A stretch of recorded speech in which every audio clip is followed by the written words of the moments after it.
Welcome to a new episode of Opening Bid. I'm Brian Sozzi, Yahoo Finance of Opening Bid. I'm Brian Sozzi, Yahoo Finance's executive editor, and we're coming to you from the NASDAQ market site in Times Square, New York City. Love this studio, love being here. Before we get to our really special guest for this episode, I have to start because October is now here, and that means one thing.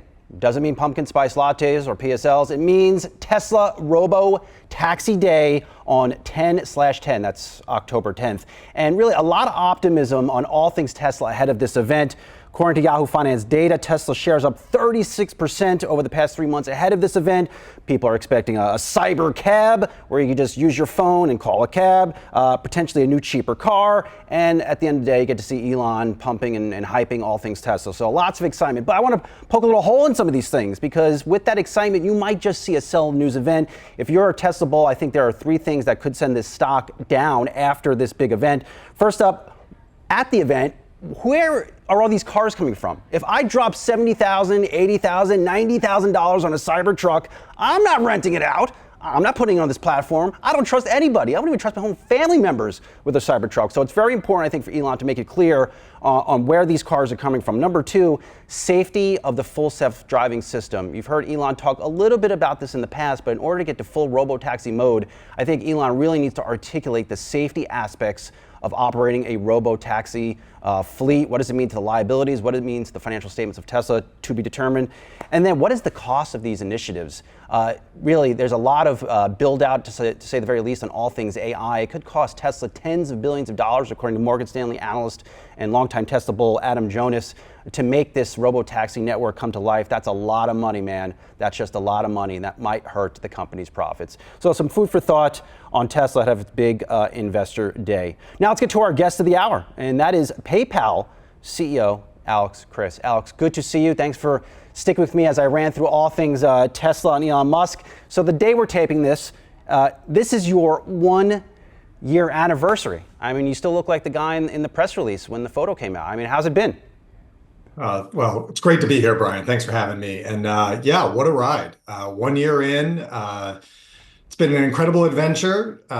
We've made a lot of change, and you know, look, all I can say is we are much stronger today than we were a year ago, and so that's a good start.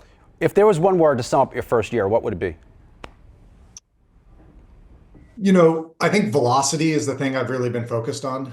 You know, when I got here, you know, obviously a great team, incredible company with incredible opportunity ahead, but to be honest, just moving too slowly. And the world that we play in, this fintech world, is so dynamic, so interesting, with so much competition out there that if you're not moving quickly, if you're not innovating fast, then you're just going to get left behind. And so what I've really been focused on is building the right team, building the right organizing operating system for us to be able to move with velocity. And you know, look, we're not to green yet, but we are a lot faster now than we were 6 months ago and a year ago. You really came out of the blocks fast, Alex, making changes to the leadership team and doing some things that I maybe haven't seen other new leaders in a company do, or at least at the pace that you made it. Why was it so important to build that new team around you? What were you looking for? You know, in my experience, you have to have the team. Everything starts with your leadership team, and part of it is just mindset. I was looking for a team that had incredible product experience, really, really strong operating chops, and a focus on innovation. And you know, I come from a product background. I love innovating for customers. The reason that I joined PayPal was, you know, we have the opportunity with two sides of an ecosystem to innovate in ways that I don't think anybody else can. And I wanted to surround myself with other leaders that had that same mindset and that same background. And you're right, I've really gone top to bottom through the leadership team, and there is not a single person on my CEO staff that was in the same job when I got here or hasn't been brought in new to the organization. And so we're getting stronger every day because we're a new team working together. So it's been a lot of fun. I want to get into all things business, of course, on PayPal, but like this is your first CEO job. Of course, you were at Intuit, leading a very large business there, working with Sasan Goodarzi, the CEO of Intuit, rising the ranks over there through many years. I mean, did you get worried that I have to make every decision perfect out of the block? Like, I don't want to screw this up. Not at all. I think if you do that, you get too tense, you start to question yourself. I really believe in, one-way door, two-way door decisions. And for most of the decisions, you just got to move fast. You got to get through them. You've got to move with velocity. Anything, I really believe, and this is something that I've been preaching with the team, is we can adjust. We've got a clear idea of where our strategy is. We can always adjust as long as we're moving forward and moving with velocity. And I've made a ton of wrong decisions during this year, even or things that I would do differently. But we've been moving forward. And again, we'll with agility find our path through, but moving forward is way better than questioning yourself and being worried about making a mistake. How are you able to tell when something you started working on wasn't working? I mean, are you a fail fast and move along type of guy? Absolutely. I mean, you've got to instrument everything that you're doing with the right data, the right analysis. Again, some of the things that we're doing are long-term bets that we don't know whether they're going to work or not. But if you've got conviction of your strategy, conviction of where you're going, you got to believe in yourself and you got to believe in the team, right? I mean, this is actually one of the things that gets me the most excited about this business is we're creating the future. There is no playbook for this. There is nothing that's going to tell us whether this is going to work or not. We get to define the future, and that's pretty darn exciting. Yeah. Convince us or convince the investing community that PayPal is no longer just payments. Yeah, I mean, this has been one of the big things for me, shifting the company and the mindset from just being a payments company to really working across commerce. So what does that mean? I think if you think about what PayPal was in the past, it really was about, from a consumer standpoint, having that great button that eased a transaction, made it frictionless, made it safe and secure, and that still exists. Or on a Braintree processing side, it was how do we help large enterprises all the way down to small businesses process payments? That is a payments company. But it's missing the biggest advantage that PayPal has, which is we have hundreds of millions of consumers and tens of millions of merchants, and we are the one company that can connect the dots between the two of them. And that is commerce, connecting the dots between merchants and consumers. And so really our evolution as an organization, and again, just scratching the surface, but where I believe we will go is how do we enable that consumer to find the right product at the right time, have a personalized experience based on what they want, their preferences, putting more money back in their pocket because they're getting a special reward or some sort of discount directly from the merchant. And on the flip side, allowing the merchant to, instead of spraying dollars into the ether and hoping that they're finding as many customers as they can, be very targeted with personalized offers, personalized experiences. And look, we think that there's going to be a future of commerce where, you show up to, could be a website, could be your social media, could be, some special glasses that you're wearing, and you have a personalized experience as a consumer that the merchant has directed directly to you with the right product at the right time, the right offer, and that's revolutionizing commerce. So if we're having this conversation again a year from now on your second year anniversary, what steps will have you taken to reach that commerce world? Well, we're already a good part on the way. We've announced and brought in the right leadership to be able to build an ad network. So we'll continue to lean into that. In order to actually build that network, you've got to build profiles about consumers. So we're really leveraging the data that we have, all with consumer consent, and all giving them transparency into what we're building around them, and allowing a consumer to be able to actually control their profile. That then allows a merchant to have an API that allows them to construct their website, construct their checkout experience, construct any of the offers that they want, where they can now match that right product, right SKU, right offer to the right consumer at the right time. So you'll see that, and we are well on that way. This does sound like a big mindset shift, and I imagine that is happening internally. Where are there businesses that you're just not going to be in as you try to pivot the company to this new future? I think we are going top to bottom throughout the organization to figure out, what's core. The company's done a lot of acquisitions. Some of them we just got to reset our mindset on whether it was an acquisition for revenue growth or whether there's just a data asset around it that we should leverage. And there are going to be some businesses that aren't core to our strategy. They may still be a good business, but it should be something that we exit. And so we're still going through that assessment right now. I think the reality is, like anything in life or in business, you've got to stay focused. And it's one of the things that I've really tried to push the organization on is we are not short on opportunities at all. There are so many different places that we could play in the entire ecosystem of what we play in. I want us to stay focused. I want us to understand what's most important to us. You started to see some of that also in sort of the second mindset shift that I've been pushing the organization on is instead of just building point solutions, let's play the bigger game and let's really build platforms. And you saw that with our launch of Fastlane, right? We revolutionized guest checkout, leveraging our consumer ecosystem, bringing hundreds of millions of consumers and vaulted instruments to play where now merchants get a double-digit lift in conversion by over their most challenging guest checkout experience, which is 60% of checkout.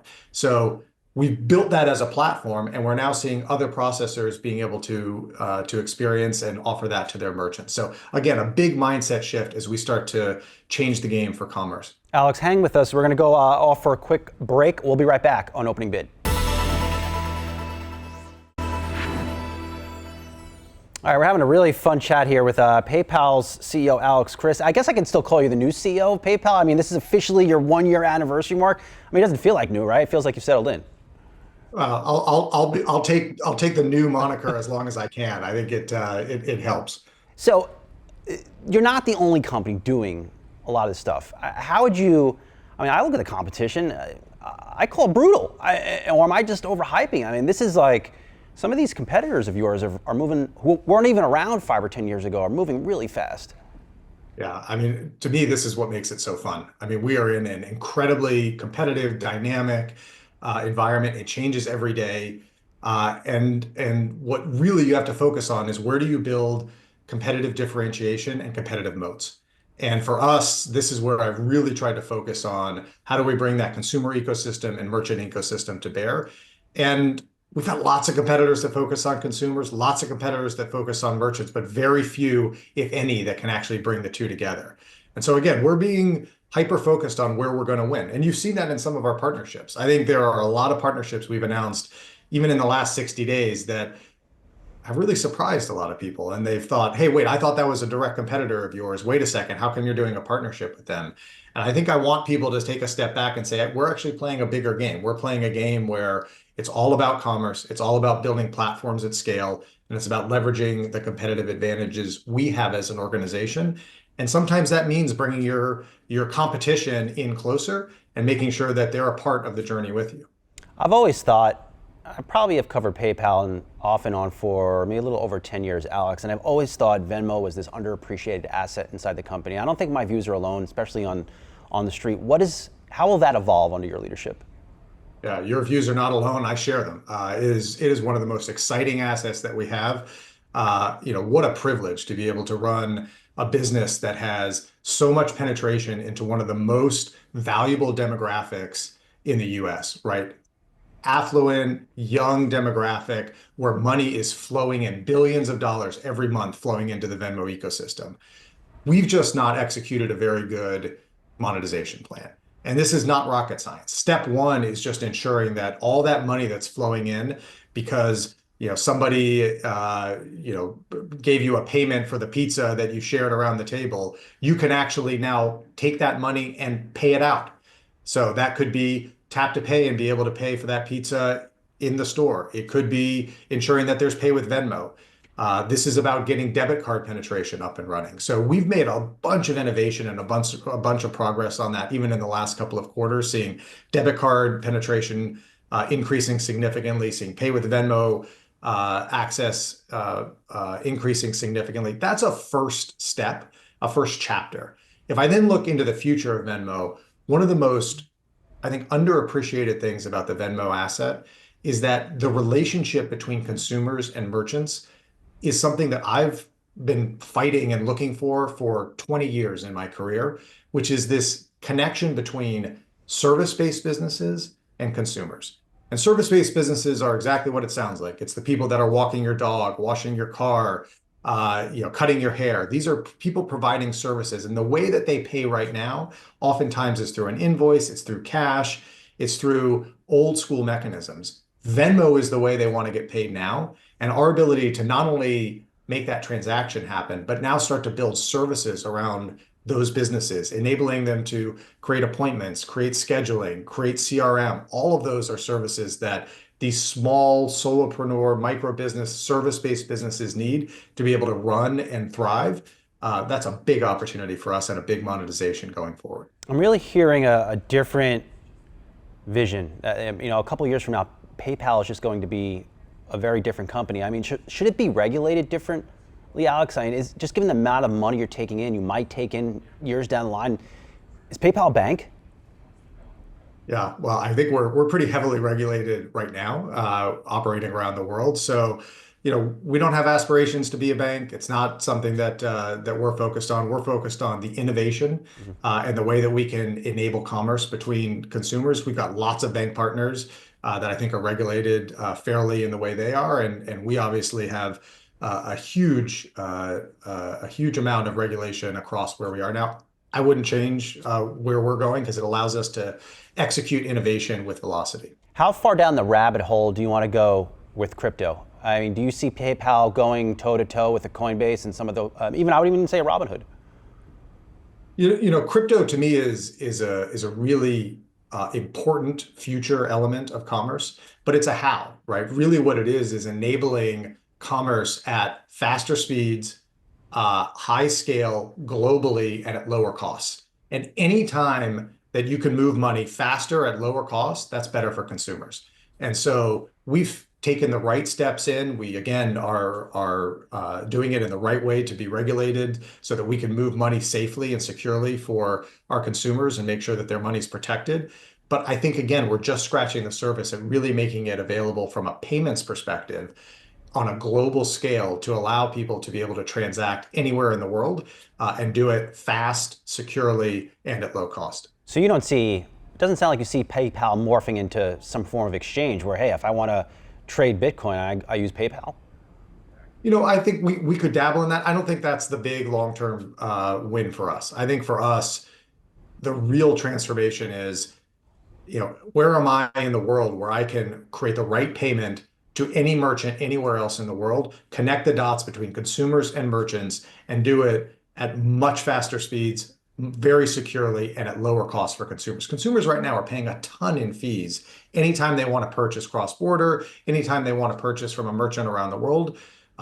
With inflation working in different ways in different geographies, it's just hard to manage money as a merchant and understand what you're paying for as a consumer. I think we have an opportunity to really play a hand in that. I got this question from the team, so I'll put it to you before I left here to come to the NASDAQ. Who changed the logo? Were you the final decider on the logo? I have an incredible team. It's one of the best parts of my job is hiring people that are way smarter than me. If I start making decisions on logos and branding and marketing, hopefully you saw some of our incredible PayPal Everywhere campaign with Will Ferrell. If I start making those decisions, we're in real trouble. So my job is to surround myself with the absolute best talent in the world. And if you look at the leaders we've got, they're incredible. I'm not making decisions on logos. What was the inspiration behind it? This is a big change. I don't see it on the screen, so I don't see it on the screen. But for those that know PayPal, it was always blue, some form of blue. And actually, I actually picked out this outfit I'm wearing before the logo change. I set it off to the side like a week before, and then you came out with the logo change. It's actually blue, but it's black. It's black typed out. You're sending some form of signal to investors and consumers. Look, we're simplifying. The best part about PayPal that I think, again, is probably misunderstood in the US is how powerful we are globally. Right? If you start traveling, and I've had the opportunity in the last year to visit our offices and visit consumers and merchants around the world, the same energy that I think people think about Venmo in the US is how people think about PayPal when you work across Europe or work into Asia. And so we need a logo and a brand that just is universal and is something, again, PayPal is a top 40 brand in the world. That is a huge opportunity for us to just continue to lean in and make sure that people understand that PayPal is the most rewarding way for them to pay, safest way for them to move money, and we needed something that would work for us for the future. I can't say this is a rare interview for you. For the past year, you've been head down, like really working hard to reinvent this company, hiring, product, you name it. Who's Alex Chris after hours? Well, first, just because you mentioned it was one of the biggest surprises stepping into this role was how many invitations I got to conferences and interviews and all sorts. I could have spent every waking moment I have an doing email something. timed. I have an email timed for my next invite for you, Alex. It's unbelievable, but you're right. I've said no to everything. Getting execution done, getting the team around us, and really starting to innovate for customers was my number one priority coming in into this year. So I've said no to about everything. It's exciting to be with you today, but after hours, look, spending time with family, trying to get a good workout in, just to make sure that you keep your head clean and get the stress out. But Yeah, it's been a really fun year. both of our muscles are bulging off the screens, and for me, I think that's a good thing for both of It's a us. filter. It's It's a filter. yeah, it's a really good thing. I mean, so do you have any CEO mentors? Like, when you need help, navigating? Look, I mean, you don't know. It's a small world of people that have these jobs, and not everybody attains them. Who do you go to for advice, and what have they told you the past year? I'm blessed with a really good board. Our chairman, Enrique Lores, who's the CEO of HP, is a tremendous mentor. And then I go back into my history. Brad Smith, who was, the CEO of Intuit for a long time while I was there, is someone that, I've picked up the phone and he is always available to talk to me. And it's just incredible. And I feel blessed to be able to have a good string of people that I can reach out to whenever. And you're right. I mean, these are unique jobs, and these are problems that you face that very, very few people have faced. But again, I try to surround myself with the right folks who can at least either give me an answer or at least have some empathy when I call with a problem. What's some of the best advice you've gotten, as you've risen the ranks and now that you're here leading PayPal? I mean, do you have a couple, I guess, things that have really inspired you that you think have helped get you into that seat? There's a few, certainly as CEO, there's one that I think about a lot, which comes back to velocity. Everyone around you will try to slow you down. It's sort of natural. You get into a place where teams want to set expectations, and by doing that and making sure that they set expectations for you, they're very rarely going to push you really hard to go faster. You as the CEO have to be the pace setter. You've got to be the one that's pushing on how fast you're going to deliver, and the focus that the organization has to be on. So that's a big one. There's also just a leadership philosophy that I've got, which is really around servant leadership and about empowering the organization. Now, in order to do that, they have to have clarity of the strategy. They have to have an operating system that they know how to operate within. But once you have those things together, if you've built the right team, all of a sudden you should be able to unleash them. And look, it comes back to the brand conversation. I don't want decisions that I shouldn't be making flowing up to me. I need to empower the team. That's how we'll move fast. That's how we'll be able to innovate for customers. Well, we are looking forward to following your CEO journey. You're doing a lot of things right out of the gate there. PayPal CEO Alex Chriss, good to see you. Hopefully we could talk before your second year anniversary. I know you're very busy over there, but please keep giving us some time here at Yahoo Finance. We'll do it, Brian. Good to see you. All right, that's it for the latest episode of Opening Bid. On the hunt for the hottest market commentary? Then join me, Yahoo Finance's executive editor Brian Sozzi, on Opening Bid, the show with unrivaled insights from top money managers and analysts. New episodes of Opening Bid every Monday, Wednesday, and Friday starting at 8 a.m.